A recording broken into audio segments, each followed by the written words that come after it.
Hola, el 99% de ustedes no están suscritos al canal. Cuando llegue a los 1000 suscriptores, crearé una serie especial para ustedes. El sol caía a plomo sobre las lomas quemadas del desierto de Sonora. A esa hora en que el aire vibra y engaña con espejismos, la caravana ya no existía. Solo quedaban restos ennegrecidos de ruedas, hierros retorcidos y un olor agrio a cuerda y cuero chamuscados. Las moscas llegaban como un ejército ordenado. Arriba, 3 buitres describían círculos lentos, midiendo el tiempo con sus sombras. 8 niños respiraban a trompicones entre el humo que todavía se levantaba en hilillos. El mayor Thomas tenía 12 años y una palabra nueva rebotándole en el pecho. Responsable. No la había elegido. Simplemente, al terminar el ruido de los disparos y los gritos, esa palabra se le pegó a los huesos como el polvo. «Juntaos aquí», dijo con voz ronca que sonó extraña hasta para él. A su alrededor, los otros obedecieron, por inercia. Ruth, de 11 años, apretaba contra el pecho una muñeca de trapo de la que se había chamuscado una pierna. Amos, 9, no lloraba. Tenía la mirada dura, clavada en la rueda volcada que había servido de parapeto inútil. Clara, 8, era puro temblor. Tiritaba pese al calor, como si su cuerpo se negara a creer lo que veían los ojos. Eli, 7, se había hecho 2 cortes en las rodillas al caer y ahora los miraba, fascinado, mientras la sangre seca formaba mapas. Las gemelas, Mae y June, de 5, se escondían una tras otra en una cadena de sustos y susurros. Y el pequeño, Noah, de 18 meses, intentaba mamar de aire, emitiendo un quejido que partía el silencio en pedazos finos. «Agua», dijo Ruth, no como una petición, sino como si quisiera recordarles la única palabra que importaba. Thomas asintió. Tenía que moverse. Si se quedaban quietos, el miedo crecería hasta ocuparles los pulmones. Empezó por lo concreto. Inventario. Caminó entre los restos con el pañuelo en la boca. Levantó una lona medio quemada y encontró una cantimplora. Abollada, la agitó. Chac, chac, 2 dedos de agua. Debajo de un asiento, un saco de harina con una esquina ennegrecida, aún aprovechable por dentro. Una caja de hojalata abollada con galletas duras. Un frasco de sal.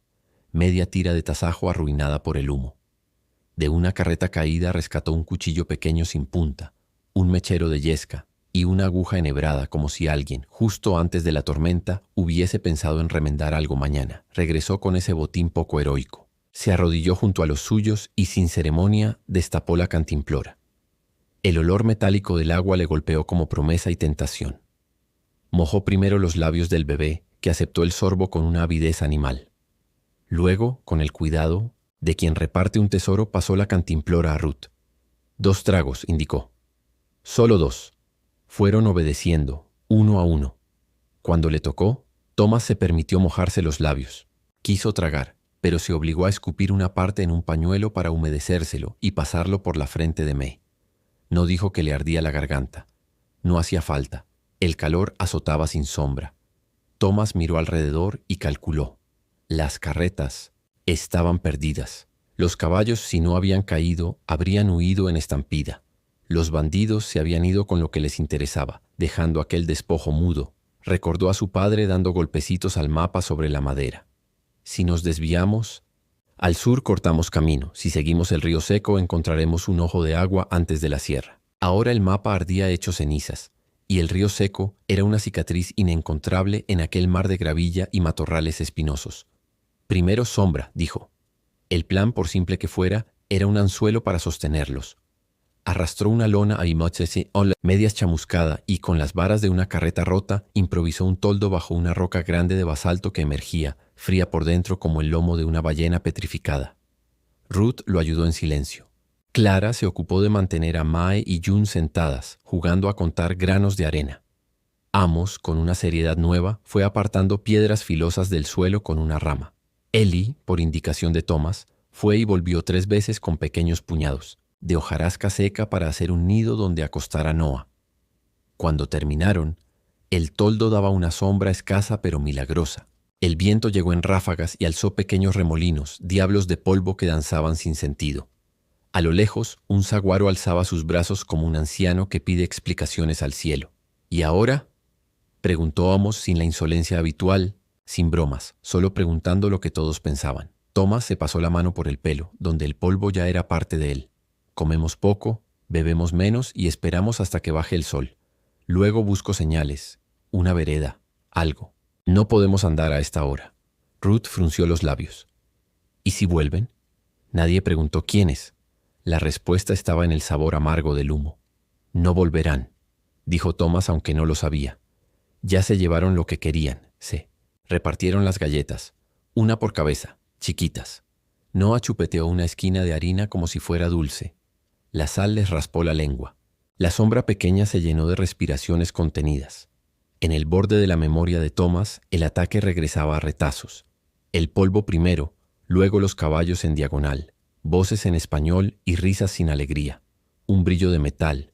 Su padre, empujándolo detrás de los sacos, su madre gritando el nombre de Ruth, un estampido que pateó el aire y todo se volvió confusión. Recordó una mano que lo agarró del cuello de la camisa, un olor a sudor rancio, el sol convertido en cuchillo.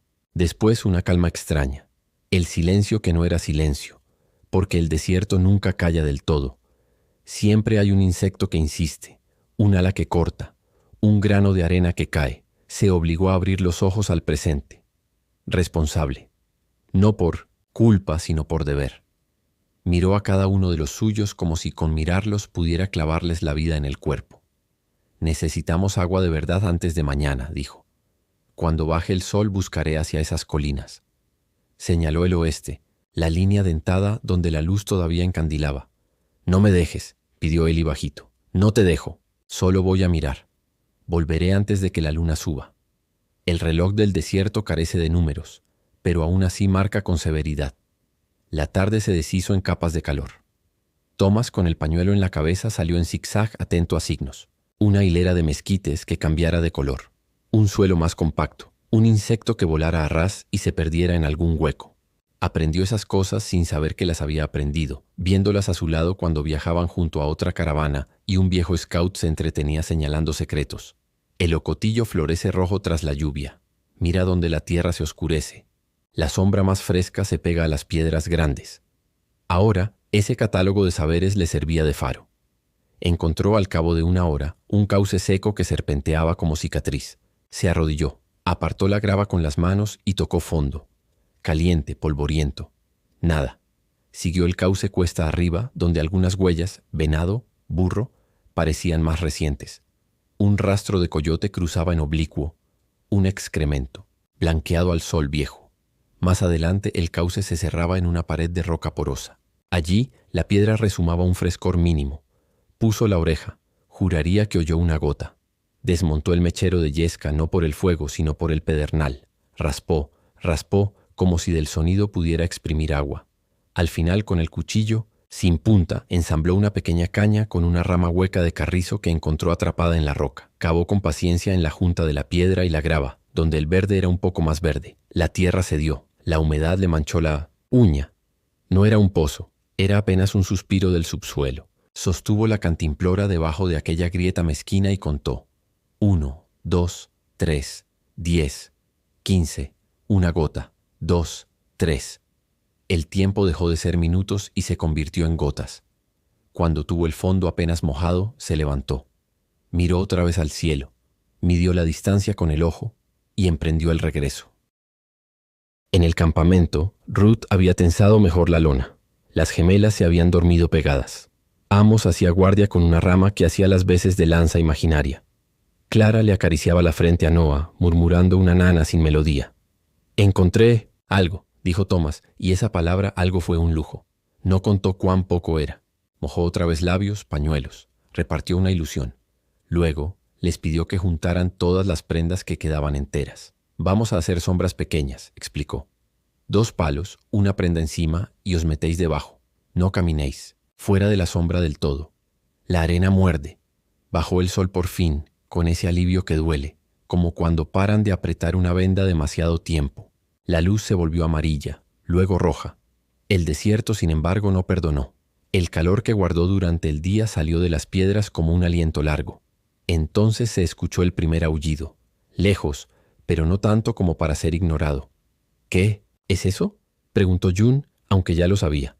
«No se acercan si hacemos ruido», mintió Thomas medio cierto. «¿Y si mantengo el fuego chico?», encendió una llama tímida con la hojarasca que Eli había juntado. El fuego no era tanto para cocinar, no había nada que mereciera ese nombre, sino para espantar sombras que caminaban solas en la cabeza. Alrededor, los insectos comenzaron su concierto agudo. El cielo, libre de nubes, mostró un enjambre de estrellas. Ruth señaló una con la barbilla. La del norte, dijo. Mamá decía que no te pierdes si la sigues. Thomas tragó saliva. No nos vamos a perder. En voz baja, sin pedir permiso a ninguna iglesia, dijo unas palabras que recordaba del pastor que hablaba en un inglés que aún le costaba. Algo sobre el valle de sombra, algo sobre una mesa y enemigos que ahora eran calor y hambre. Nadie se santiguó, pero el murmullo tendió un puente entre ellos y les permitió por un instante sentir que había una arriba que miraba. La noche trajo su propio orden. El frío comenzó a bajar traicionero. El bebé se quejó. Clara lo pegó a su pecho como si dos cuerpos delgados pudieran inventar abrigo. Amos se ofreció a tomar la primera guardia con su ramalanza, los ojos muy abiertos. Thomas le pasó la mano por el hombro. «Duérmete una hora. Te despierto». «No», dijo Amos, y esa negativa fue su forma de hacerse mayor. A mitad de la noche un coyote se atrevió tanto que Thomas pudo ver el brillo corto de sus ojos. Alzó el cuchillo inútil y lanzó un grito con más fuerza que volumen. El animal dudó, olió el aire y se fue con elegancia desganada, como quien no pierde la paciencia porque sabe que el tiempo le pertenece. «No nos harán nada si estamos juntos», dijo Thomas sin apartar la vista de la oscuridad. El sueño llegó a saltitos.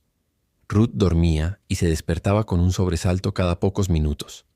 Ellie, pese a su miedo, roncó una risa breve en mitad de un sueño. Las gemelas susurraban las palabras de un juego en el que la arena era azúcar. Thomas, con la espalda contra la roca, intentó no pestañear. Pensó en los caballos. Si hubiese soltado a Daisy más rápido, si hubiese... En las manos de Minomot Esinti, su padre apretando la soga, en el olor del pan que su madre hacía en una plancha negra. Pensó que si amanecían, enseñaría a todos a caminar siguiendo su huella exacta para no gastar fuerzas. Pensó en un charco escondido. Pensó en nada. El amanecer llegó sin música, con una claridad cetrina que se fue metiendo por los huecos de la lona. El frío retrocedió y la primera brasa del día volvió a encender el aire. Thomas se alzó con cuidado. Contó de nuevo. 1, 2, 3, 8. Presentes. El alivio le pinchó como agujas. Repartió los últimos trocitos de galleta. Mojó pañuelos en el resto de la cantimplora y se los ató a la nuca a los más pequeños. «Hoy encontraremos mejor el cauce», dijo, como si fuera una certeza. «Y si no, buscaremos sombra». Y otra vez. Emprendieron una caminata corta, en fila. Thomas al frente, Ruth cerrando el grupo. Dejaron marcas con pequeñas torres de piedras por si tenían que volver sobre sus pasos. Pasaron junto a un cholla que les ofreció su brutal belleza de lanza. Vieron correr a un lagarto azul como un relámpago pequeño. El cauce seco se dejó encontrar de nuevo, pero no ofreció más que la promesa rota de la humedad bajo piedra. Thomas llevó a los pequeños al refugio de una hendidura donde la brisa era más fresca. Escogió el sitio no solo por la sombra, sino porque desde allí podía ver, sin ser visto, la planicie hacia el sur. El segundo día fue una repetición, cansada, un eco, racionar, buscar, volver. A media tarde, un hilo de nubes dejó un borde oscuro en el horizonte, pero no se acercó. Los buitres cambiaron de círculo. Noah dejó de llorar por momentos y cayó en un sueño tan profundo que asustó a Clara. Ruth empezó a murmurar palabras en voz baja, un recitado de letras que había aprendido del libro de primeras lecturas. No porque necesitara leer, sino porque nombrar letras le daba la ilusión de arreglar el mundo. A de agua, B de boca, C de casa. Cuando llegó a la D, nadie dijo Dios. A nadie le hizo falta. Esa tarde, cuando el sol se quebró contra las sierras lejanas, Thomas subió a una loma. No esperando milagros, sino cumpliendo un rito. Mirar lo más lejos posible. Llevaba una lámina de metal pulido, parte de una lámpara, rota, y la movió tratando de arrancarle al sol un destello que pudiese ser visto por alguien. ¿Quién? No lo sabía. La planicie respondió con silencio, y ese rumor de granos moviéndose que parece una respiración enorme. Bajó sin prisa, porque la prisa hacía tropezar. En el campamento, Ruth había dispuesto una hilera de pequeñas piedras alrededor del fuego para mantener a las gemelas lejos de la brasa. Amos había descubierto que, si tensaba la lona de otra manera, ganaban un palmo de sombra. Ellie traía en los bolsillos 2 insectos muertos que pretendía cocinar para Mae y June, y Thomas tuvo que explicar con la paciencia de un viejo, ¿por qué no? La noche del segundo día fue más áspera. El cansancio ya no dolía, pesaba. Thomas orientó otra vez el fuego hacia el viento para que el humo los cubriera como una manta antimiedos. Escuchó a lo lejos el arrastrar de algo, quizá una serpiente, quizá su imaginación. Se permitió durante un minuto llorar en silencio con la cara contra la roca. Fue menos llorar que liberar aire viejo de los pulmones. «Tom», susurró Ruth en la oscuridad. «¿Crees que alguien vendrá?» La pregunta no era trampa, era cuerda. Thomas la agarró. «Sí», dijo. «Alguien vendrá. Y si no, iremos nosotros hacia ese alguien». Se quedaron callados. El cielo estalló en estrellas de nuevo. Un meteoro cruzó como una raya rápida, y Eli, que aún estaba despierto, dijo: «Lo vi». Ese asombro simple les recordó a todos que seguían siendo niños, aunque el desierto se empeñara en convertirlos en otra cosa. Al amanecer del tercer día, cuando el cuerpo empieza a olvidar lo que es estar cómodo y solo funciona por instrucciones, Thomas escuchó algo nuevo. No era el viento, ni el aullido, ni las alas pesadas de un buitre. Era un ritmo distinto, un golpe que venía de lejos, que se repetía, que se acercaba y se detenía, luego volvía. Enderezó la espalda. Puso una mano en el hombro de Amos para que no se levantara de golpe. Alzó la palma abierta hacia Ruth en señal de silencio. El sonido se hizo claro. Un caballo. Uno solo. No el alboroto de una banda, no la fragmentación de 1000 cascos, sino un compás solitario que por un momento fue más amenaza que esperanza, porque cualquier cosa podía cabalgar en ese lomo. Thomas apretó el cuchillo sin punta como si tuviera filo y, con el cuerpo, cubrió a Noah. Respiró despacio para no gastar valentía antes de necesitarla. El desierto contuvo el aliento. El polvo, que nunca se detiene del todo, pareció posarse. Nadie lo sabía aún, pero en ese golpe de cascos comenzaba a resquebrajarse el cerco del olvido. Y el tercer día, ese en que la sed se vuelve pensamiento único, traía en su latido la respuesta que ninguno se había atrevido a imaginar. El repiqueteo del casco se acercó con la cadencia de un corazón decidido. Thomas se puso de pie delante del toldo, el cuchillo sin punta apretado en la mano, y levantó el brazo pidiendo silencio. Los pequeños quedaron inmóviles. Hasta el Yisin fuego, convertido en brasa tímida, parecía contener la respiración. Apareció primero el caballo, alazán oscuro, menudo, de pasos seguros. Luego el jinete, una sombra alta recortada por el sol naciente. Llevaba el cabello negro recogido con una tira de cuero y el rostro pintado con una franja estrecha en el pómulo izquierdo como una cicatriz de carbón.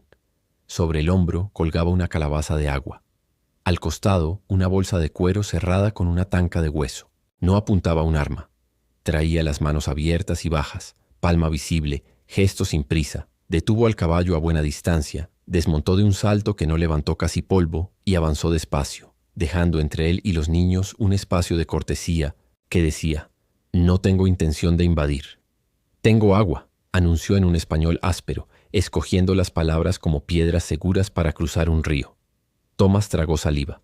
Asintió sin bajar el cuchillo, pero dio un paso lateral para dejar a la vista a Noah, que gimoteó. El hombre miró directo al bebé y asintió, como si eso resolviera toda duda. Se acercó otros 2 pasos, se agachó y dejó la calabaza en el suelo. Luego retrocedió un paso. Con la mano le indicó a Thomas que la tomara. El muchacho avanzó con cautela, desató el tapón y el olor fresco, casi dulce, le golpeó como un recuerdo. Guiado por la mirada del recién llegado, humedeció una tira de tela y la puso en los labios de Noah. Luego dejó caer 3 gotas, contó y esperó. El bebé tragó y pidió más con un sonido más vivo. «Despacio», dijo el hombre. «Pequeño muchas veces». Ruth, con los ojos abiertos como de animal nocturno, se inclinó, y entre los dos repitieron el ritual con todos. La calabaza parecía tener un mundo dentro, pero el hombre hizo un gesto de cortar con la mano cuando Thomas se quedó mirando el cuello oscuro de la botella. «Guarda», ordenó. «El día es largo». Nadie habló durante unos pocos segundos que se sintieron como una tregua. Entonces el hombre señaló su pecho. «Tashi», dijo. El nombre cayó con la nitidez de un golpe de piedra en agua. No añadió más. Sus ojos, negros y limpios, iban de un rostro a otro, sopesando sin juicio, como quien inventaría para cada uno un lugar en el mundo. «Thomas», respondió el muchacho dudando, y tocó su propio pecho. Ella, Ruth, él, Amos, Clara, Eli. Mae y Jun. El pequeño es Noah. Tashi inclinó la cabeza a cada nombre, memorizándolos como se memorizan los accidentes de un terreno nuevo. Luego señaló alrededor, al desorden quemado y más allá, hacia el sur, donde el desierto se abría en una planicie punteada de saguaros.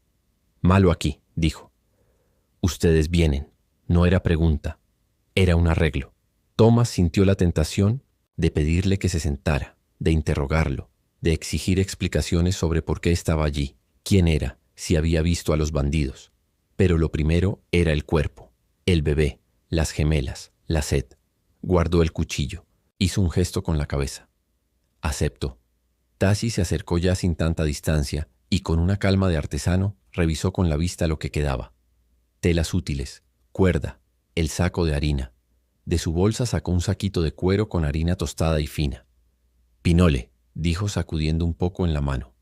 Maíz, bueno para la boca seca. Mezcló un pellizco con unas gotas de agua en la palma. Lo volvió pasta y con un dedo se lo puso en la lengua a Noah. Luego entregó una migaja a cada uno de los mayores.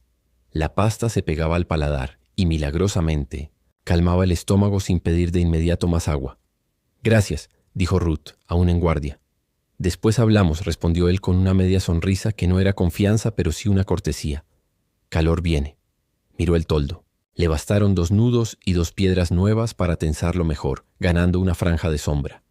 Tomó una rama de cholla caída y con un giro de muñeca y paciencia le arrancó espinas con otra rama hasta hacer de ella una vara limpia. Con 2 más, ató una especie de litera pequeña con tiras de lona y fibras que hiló de una hoja de yuca. Improvisó así un modo de cargar al bebé contra el pecho sin que Ruth tuviera que perder los brazos. Caminar cuando el sol está bajo, explicó. Ahora quietos. Yo miro. Se fue a pie, sin hacer ruido, subiendo una loma. Thomas quiso seguirlo, pero Tashi le indicó con un gesto simple que no. Desde la cresta se quedó un buen rato quieto, vuelta la cara al viento como quien conversa con algo invisible. Bajó con la misma economía de movimientos. Hombres fueron al sur, informó. No vuelven. Caminan hacia el río Grande, lejos. La palabra hombres hizo que el aire se espesara alrededor de Ruth. Apretó la muñeca de trapo sin una pierna. Tashi la vio, la sostuvo con la mirada y bajó la voz. Ustedes, niños fuertes, no mirar. Atrás ahora. El resto del día se plegó a un ritmo nuevo. Tashi les enseñó a ahorrar gestos, a chupar una piedra lisa para engañar la salivación, a cubrirse la nuca con trapos húmedos, a no hablar cuando no era absolutamente necesario. Mostró a Amos cómo cavar pequeñas ollas, hoyos poco profundos, junto a la base de una roca, donde el viento dejaba el aire un grado más fresco. A Clara le confió el ritual de mojar los labios al bebé cada cierto número de respiraciones. La convirtió en guardiana de un compás. Entre el mediodía y la tarde trabajó con lo que había. De la lona sana cortó tiras para atar a los pies, de los niños a modo de sandalias, con suelas de cuero recuperado de un arnés. Los pies pequeños, protegidos, dejaron de arder en cada paso. Con agujas improvisadas y tripas de hilo, reforzó las costuras del toldo. Con un trozo de hueso de vaca que parecía inútil, fabricó una aguja más. Antes de que el sol pierda filo, les explicó con paciencia, señalando y actuando. Caminar así, dijo, y puso un pie delante del otro siguiendo una línea invisible. Uno pisa donde pisa el otro. El último tapa con la suela. Menos huella, menos cansancio. Amos quiso saber por qué. El desierto mira, dijo Tashi, y algunos hombres miran al desierto. No prometió que los protegería de todo. Prometer, intuyó Thomas, era de gente que no conoce bien lo que hay ahí fuera. En vez de promesas, Tashi ofrecía procedimientos, como si todo se pudiera desarmar, en pasos que si se cumplían empujaban la suerte a su favor. Cuando la luz viró a cobre, empezaron a moverse. Tashi iba delante a pie, llevando al caballo por las riendas. Thomas detrás de él, copiando la manera en que el hombre pisaba blando, como si escuchara con los pies. Ruth cerraba el grupo con las gemelas de cada mano. La fila avanzaba y se recogía como el cuerpo de una serpiente. A la primera hora de marcha, Tashi se desvió hacia un pequeño cañón que a simple vista no prometía nada. Con paciencia de tejedor, el hombre tocó con los dedos las paredes. El sonido cambiaba según la densidad. En un hueco oscuro metió el brazo entero. Extrajo la mano húmeda. Tinaja, dijo, satisfecho. Una vasija natural, el tazón de roca siempre a la sombra. Guardaba agua verdosa, poca y tibia, pero limpia de arena. Tashi raspó un poco de resina de un palo verde, La frotó en los dedos como filtro y mojó un trozo de tela que luego exprimió sobre las bocas abiertas. Nadie protestó por el sabor. Nadie podría. No toméis hasta hartaros, advirtió. Poco, muchas veces. Mientras esperaban, se escuchó el primer lamento de un coyote cercano. Amos apretó la vara. Tassi ni siquiera miró, pero silbó un trino corto y seco. El caballo giró la cabeza atento. El coyote se dio por enterado y se fue, ligero, ofendido. No temáis al que anuncia que viene, dijo. Preocupa el que no hace ruido. Thomas tomó nota sin saber dónde guardarlo y lo dejó allí, junto al hueso y la aguja, en el bolsillo nuevo de su cabeza. En el segundo tramo de caminata, la luna levantó una uña blanca sobre la sierra. Las sombras se alargaron como cuerdas flojas.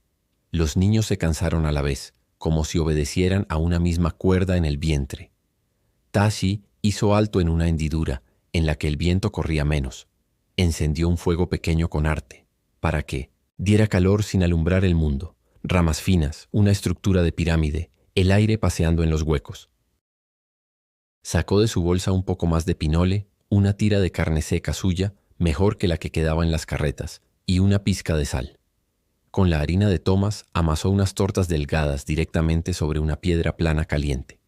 El olor a maíz tostado trajo lágrimas que nadie comentó. Comer es regresar un poco a casa, dijo Ruth sin darse cuenta de que había hablado en voz alta. Comer es poder seguir, corrigió Tassi con suavidad. Cuando la comida dejó la barriga, menos hueca, los niños se agruparon como lo hacían ya de costumbre. May y June se disputaron quién dormía más cerca de Ruth. Ellie prometió que no chuparía más piedras sin preguntar. Noah, atado al pecho de Ruth con la litera de tiras y tela, se dejó caer en un sueño pesado. El caballo, cerca, respiró como un horno manso. Thomas aprovechó el momento en que los demás se entregaban al sueño para acercarse al hombre. ¿Por qué nos ayudas?, preguntó con una mezcla de desafío y gratitud que le hinchaba el pecho. Tassi miró al fuego, no a Thomas. Porque pasé por aquí y vi niños vivos, respondió. En el desierto, cuando encuentras vida, la llevas contigo hasta el siguiente, lugar de vida. Así me enseñaron. Dicen. Thomas dudó, recordó historias mal contadas al calor de otros fuegos. Dicen que los apaches, se le atoró la frase. Dicen muchas cosas, dijo Tassi sin filo. Yo digo que comeremos mañana si caminamos bien hoy. Guardó un silencio con borde de anécdota y luego, sin buscar, la dejó caer. Un viejo me enseñó de niño a mirar las hormigas. Siempre van al agua por el camino más corto. Yo las seguí una vez y encontré un charco donde nadie suponía que lo hubiera. Ese día comimos. Se encogió de hombros. Aprender a mirar es salvarse. El fuego habló un rato con chasquidos, bajitos. En algún lugar, un búho dibujó su nombre sobre la oscuridad. Thomas se atrevió. ¿Tienes hijos?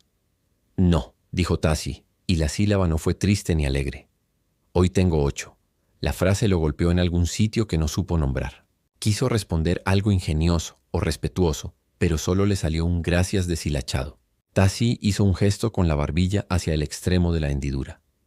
Duerme. Yo miro. Yo, empezó Thomas. Duermes, repitió Tassi sin dureza. Thomas obedeció a regañadientes. A medio sueño creyó oír un murmullo que no era español ni inglés, una cantinela baja, de 2 notas, repetida, como si el hombre acariciara con la voz las aristas de la noche para dejarlas menos cortantes.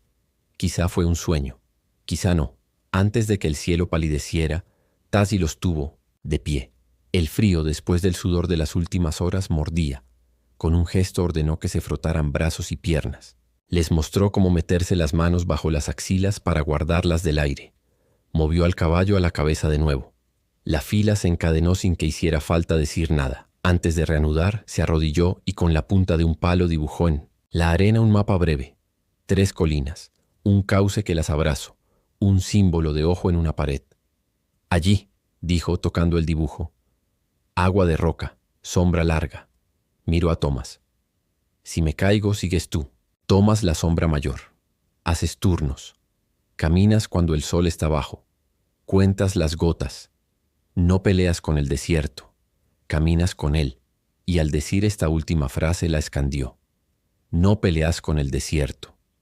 No peleo con el desierto, repitió, Thomas grabando cada sílaba como un clavo. Caminaron 2 horas más, quizá 3. El tiempo en el desierto es un animal sin correa. Vieron huellas de serpiente, zigzagueo delicado. Vieron un conejo petrificado que al último segundo se convirtió en movimiento y desapareció entre los arbustos. Vieron sobre todo el modo en que Tachi medía el mundo con los sentidos. Olía el viento, tocaba la arena, escuchaba el silencio como si fuera una lengua más.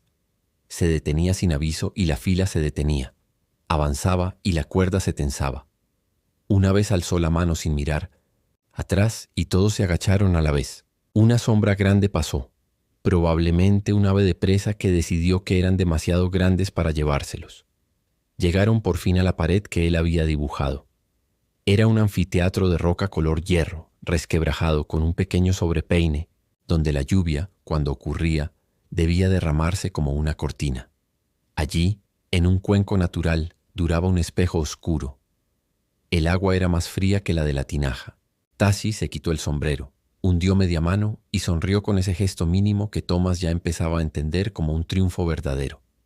Bebieron con método. Mojaron telas. Se lavaron las manos no por higiene, sino porque ese lujo breve les devolvió humanidad. Tashi sacó de su bolsa un pequeño manojo de hojas con un olor intenso, no dijo el nombre, y las machacó para pasarlas por la piel de los niños, alejando moscas y zancudos. En un hueco cercano montó un refugio, rápido con el toldo, usando una disposición de palos que parecía una tienda de campaña partida en 2, para que el aire corriera por debajo. Dormir ahora, indicó. Cuando el sol baje, seguimos. Por primera vez en días, el sueño cayó como cae una piedra en un pozo, directo, sin borde. Thomas se resistió unos minutos pegado a la entrada, mirando a Tashi, que no se acostaba, que no parecía necesitar el descanso en el mismo idioma que ellos. El hombre comprobaba con los dedos el estado de los pies de cada uno, apretaba con la yema sobre las ampollas sin abrirlas, ajustaba las sandalias de tiras, cortaba un poco aquí y allá, reforzaba un nudo.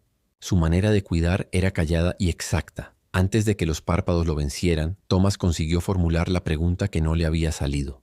¿Por qué tú solo? Tashi miró el borde del refugio, el filo de luz donde el día y la sombra se besan. A veces, uno solo pasa mejor entre lugares donde muchos no caben, dijo. Y hoy, uno solo encuentra a 8. Thomas sonrió medio centímetro, lo justo para no gastarse la sonrisa entera.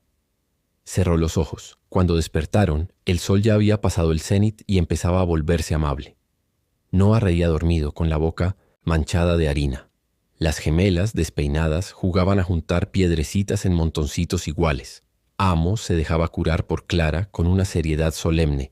Ella, con gesto de doctora antigua, revisaba las manos, soplaba, colocaba un trapo. Ruth, sentada a la entrada, miraba a Tashi con una mezcla de gratitud vigilante. El hombre alzó la vista y señaló hacia el norte, donde la sierra se cerraba. «Mi gente hacia allá», dijo, sin prometer nada. «Muchos ojos, muchas manos». Cecil tocó el pecho. «Yo llevo. Ustedes caminan». Thomas, sin saber que estaba a punto de decir algo que se quedaría pegado a su vida, respondió con una firmeza nueva. «Caminamos». Tashi asintió, recogió su bolsa, ajustó la calabaza a la montura, palmoteó el cuello del caballo. Dio un último vistazo circular, de esos que parecen no mirar nada y lo ven todo. Y con ese gesto de la mano que ya era orden y cuidado, arrancó la marcha. El desierto, que hasta entonces había sido puro enemigo, empezó a parecerles un tablero con reglas. Duras, sí, pero legibles. En el centro de ese tablero iba un hombre, solo de pasos contenidos, con un nombre corto y un oficio que no necesitaba nombrar. Llevar vida de una sombra a otra.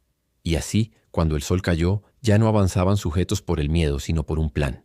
Las huellas, más juntas, parecían una sola. La noche, primera aliada, los recibió con su frescor. Sobre sus cabezas las estrellas marcaron rutas que Tashi no necesitaba mirar. Atrás quedaba el lugar de la muerte. Delante, la marcha. Y como un hilo nuevo que se iba trenzando con el antiguo, la certidumbre elemental de que alguien sabía por dónde. El desierto se abría frente a ellos como un mar de polvo inmóvil, pero bajo la guía de Tashi dejó de ser un enemigo invisible y se convirtió en un maestro severo. Cada día era una lección nueva, y cada paso dado sobre la arena caliente era una prueba que los niños aprendían a superar con una mezcla de miedo, cansancio y un brillo inesperado de orgullo. El paso de los niños, la fila, avanzaba como una cuerda trenzada. Tashi al frente. Thomas justo detrás, copiando cada huella, cada giro del pie. Ruth cerraba la marcha, siempre con las gemelas agarradas de las manos, como si con la presión de sus dedos pudiera sostenerlas dentro de la vida. El caballo alazán caminaba a un costado, tranquilo, llevando las pocas pertenencias, la lona, los restos de harina, las tiras de carne seca y la calabaza de agua que parecía infinita porque el apache sabía dónde llenarla. Recuerden, decía, Tassi en español mezclado con su lengua, no peleen con el sol, caminen cuando el sol duerme. De día buscaban refugios en cañadas, sombras miserables de rocas, cuevas mínimas que parecían inventadas para zorras del desierto. Allí, el calor era un monstruo que se movía afuera intentando entrar, mientras ellos se apretaban bajo el toldo improvisado. El aire caliente olía a polvo, sudor y pinole. De noche salían en marcha. El desierto bajo la luna era otro mundo. Los cactus eran gigantes inmóviles, las sombras, pozos donde podía habitar cualquier cosa. Pero el aire frío era un regalo, y en ese respiro nocturno las piernas obedecían mejor. El primer día entero bajo el mando de Tashi fue un bautizo. Amos, con 9 años y una testarudez que parecía fuego, quiso adelantarse. «Puedo ir más rápido», dijo, intentando pasar a Thomas. Tashi lo detuvo con una mano en el hombro. Lo miró serio. «Quien rompe la fila, rompe la vida», sentenció Amos. Tragó saliva y regresó a su sitio. Desde entonces siguió la fila como un soldado. Los secretos del desierto Tashi enseñaba con gestos más que con palabras. Una tarde, al encontrar una mata de mezquite, arrancó ramas tiernas y las entregó a los niños. «Masticar», dijo. «Hace saliva, engaña la boca». Clara lo probó primero. Le picó un poco la lengua, pero enseguida notó cómo la boca dejaba de ser desierto y recuperaba agua. Compartió la rama con Eli, que sonrió con dientes manchados de verde. En otra ocasión, Tashi se detuvo junto a un arbusto bajo, de hojas plateadas. Hincó una estaca y escarbó en la raíz hasta encontrar una corteza húmeda. La exprimió sobre un pañuelo y dejó caer unas gotas en la boca de Noah. «El desierto guarda agua en su corazón», explicó, tocándose el pecho. «Hay que saber pedirla». Para los niños aquello era magia. Para Tashi era memoria de generaciones.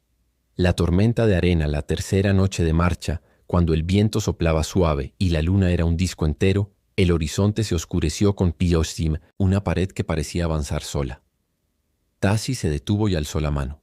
«Hatsidi», dijo en su lengua. «Tormenta». El viento comenzó a rugir como un animal, levantando granos de arena que azotaban los ojos y la piel. La columna de polvo se vino encima como si quisiera tragarse la tierra entera. «Agáchense», gritó Thomas, repitiendo lo que Tashi ya hacía. El apache los condujo hacia una hendidura del suelo, un cauce seco. Les ordenó tumbarse, cubrirse, la cara con telas y mantenerse juntos. Con las propias manos clavó la lona contra las piedras, creando un techo precario. El caballo se tumbó junto a ellos, protegiendo a las gemelas con su cuerpo enorme. La tormenta llegó con un rugido sordo tapando la luna, convirtiendo el mundo en oscuridad de arena. Los niños lloraban. La lona crujía como si fuera a desgarrarse y cada respiración sabía a polvo. Tashi, sin embargo, murmuraba una cantinela baja, una especie de canto sin palabras, como si estuviera conversando con la tormenta misma. Después de lo que pareció una eternidad, el viento cedió. El silencio volvió como un golpe seco. Cuando salieron de la lona, el paisaje había cambiado. Dunas nuevas, huellas borradas, estrellas ocultas bajo un cielo espeso. «El desierto cambia cada día», dijo Tashi, mirando las nuevas formas. «Pero siempre hay norte en el cielo». Señaló la estrella brillante, Polaris. Los niños levantaron la vista, maravillados, y por primera vez en mucho tiempo, Ruth sonrió. El encuentro con los coyotes esa misma semana, otra prueba llegó.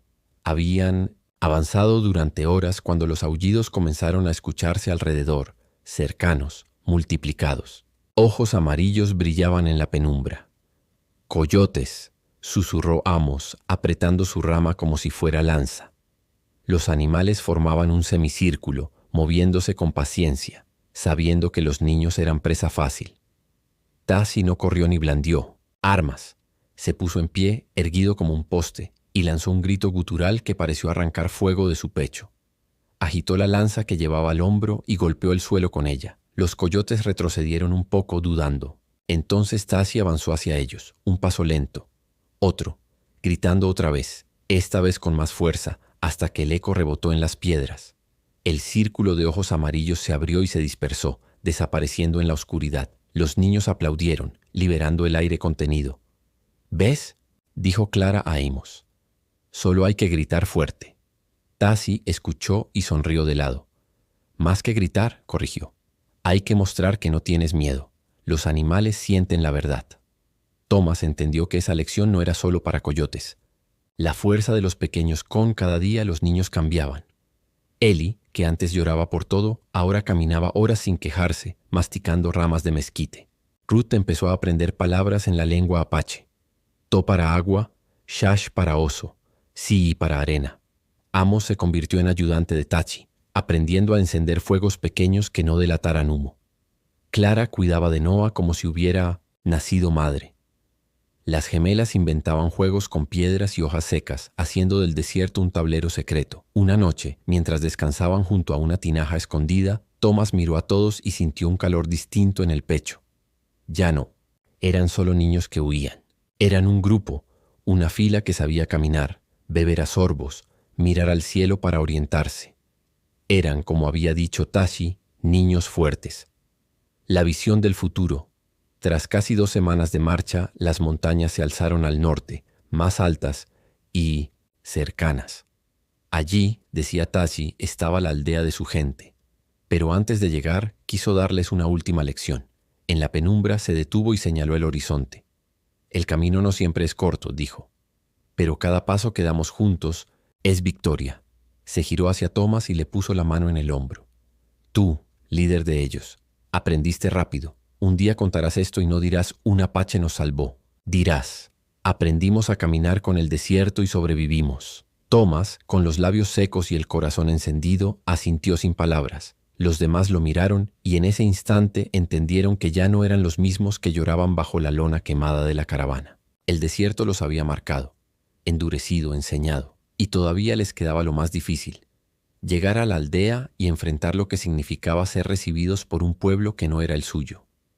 Pero esa noche, al dormir bajo el cielo lleno de estrellas, con el eco de los coyotes en retirada y el aire fresco entrando en sus pulmones, los 8 niños supieron algo nuevo.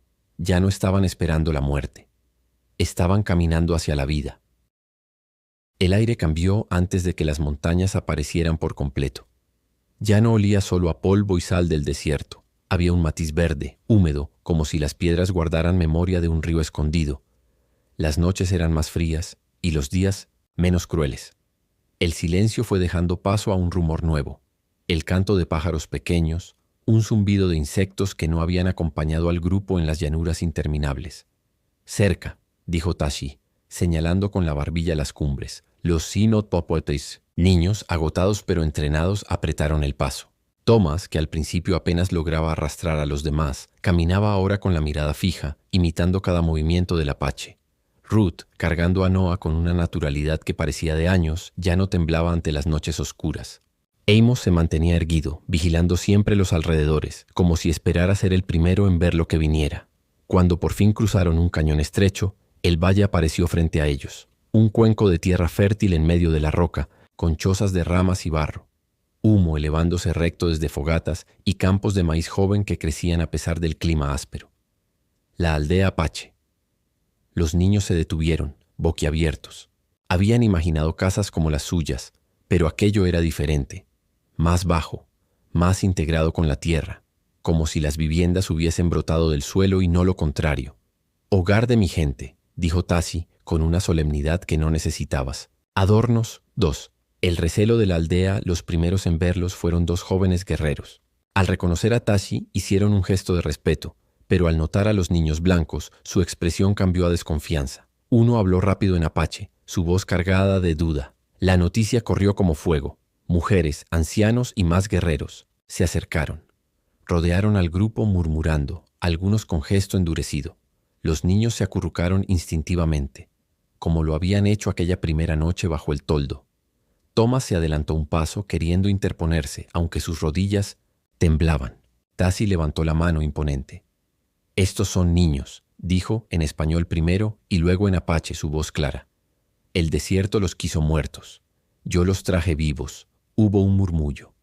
Un anciano con el cabello blanco recogido en una trenza larga salió de entre la multitud.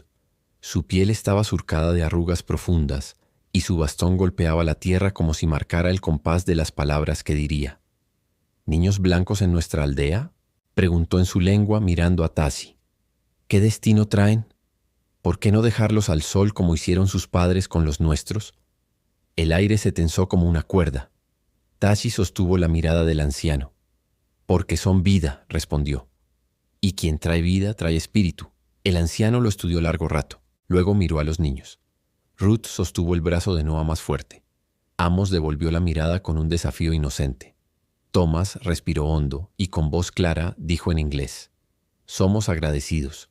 No entendieron todos la palabra, pero el tono cruzó la frontera de las lenguas. El anciano golpeó el suelo con su bastón y asintió. Entonces descansarán aquí hasta que los espíritus decidan. Aprender otro mundo los días siguientes fueron un aprendizaje extraño para los niños. Las mujeres apaches les ofrecieron agua fresca y mazorcas tiernas, tortillas de maíz más suaves que el pinole. Les dieron mantas de algodón áspero, que parecían cielos nuevos sobre sus espaldas. Al principio, los pequeños fueron observados como curiosidades peligrosas. Pero la curiosidad venció al recelo. Pronto las gemelas jugaban con niñas apaches, imitando sus cantos y trenzas. Clara aprendió a moler maíz en el metate, sorprendida de la fuerza que hacía falta para convertir granos en harina. Amos, bajo la mirada vigilante de Tasi, practicaba con el arco pequeño que le prestó un muchacho de su edad, fallando una y otra vez pero sin rendirse. Thomas, más que nadie, sentía el peso del cambio. Caminaba por la aldea como alguien que sabe que pertenece y no pertenece a la vez. Una tarde, mientras reparaba sandalias con Tasi, se atrevió a preguntar: ¿Nos odian? El apache lo miró con calma. Algunos recuerdan, algunos perdonan. El desierto enseña. Si el odio pesa demasiado, no caminas. Thomas guardó la frase como un tesoro. La decisión de los ancianos pasaron semanas. Los niños recuperaron fuerzas, aprendieron palabras en apache, y sus juegos llenaban la aldea de un bullicio distinto. Pero la pregunta inevitable llegó. ¿Qué sería de ellos? Un mensajero trajo noticias desde Tucson, rumores de que unos niños blancos habían sobrevivido a una masacre en el desierto. Soldados y colonos buscaban respuestas. Consejo de ancianos se reunió al atardecer. La hoguera iluminaba sus rostros severos. Los niños, sentados junto a Tasi, sentían que el juicio de toda una nación se cernía sobre ellos. Si los quedamos, dijo uno, nos traerán guerra. Si los entregamos, dijo otro, diremos al mundo que los apaches saben cuidar incluso de sus hijos. El anciano del bastón levantó la voz. El guerrero Tasi los encontró, los salvó, los enseñó a caminar con el desierto. No fueron presas, fueron aprendices. El espíritu dice: ya tienen destino propio. Al amanecer, la decisión fue clara. Serían devueltos a sus parientes, a su mundo. La despedida, la noticia cayó sobre los niños como una piedra inesperada. Ruth lloró en silencio, abrazando a Noah. Amos apretó los puños. Clara, que había empezado a reír otra vez, se quedó muda. Thomas no protestó, pero sintió que el aire le faltaba. Tasi los reunió aparte. Ya no sois los que dejaron morir en el desierto, dijo. Sois los que aprendieron a caminar con él. Nadie os quitará eso. Los miró uno a uno. Cuando llegó a Thomas, le puso la mano en el hombro. Líder de tu gente, dijo. Cuida, enseña, no olvides. Al partir, toda la aldea salió a despedirlos. No hubo lágrimas de los apaches, pero sí miradas profundas, como si cada gesto dijera más que 1000 palabras. Las gemelas regalaron piedras pintadas a sus amigas nuevas. Amos recibió un arco pequeño como recuerdo. Ruth se llevó una manta tejida con figuras que no entendía pero que sabía que hablaban de ella. Y Thomas, antes de montar el caballo que los llevaría hacia Tucson, se arrodilló ante Tasi. Nunca olvidaremos que nos diste vida, dijo en Miocene, inglés. El guerrero no respondió con palabras. Solo levantó la vista al sol poniente y dejó que la luz lo envolviera. La leyenda del desierto, el camino hacia los suyos, fue distinto. Los niños ya no lloraban al ver el desierto. Lo reconocían, como un viejo enemigo que se había vuelto maestro. Cuando llegaron a Tucson y fueron recibidos con asombro, abrazos y lágrimas, muchos no creyeron al principio su relato, pero ellos lo contaban siempre igual. 8 niños fuimos dejados para morir. El desierto casi nos tragó. Y entonces un guerrero apache vino, Nos enseñó a caminar, a beber gotas, a gritar contra coyotes, a vivir. Con el tiempo, la historia se convirtió en susurro, luego en canción, luego en leyenda. Los viajeros repetían el cuento junto al fuego, de aquel apache solitario que apareció cuando todo parecía perdido y caminó con 8 niños blancos hasta devolverlos a la vida. Nadie sabía qué fue de Tassi después. Algunos decían que volvió a la guerra, otros que se perdió en las montañas buscando espíritus.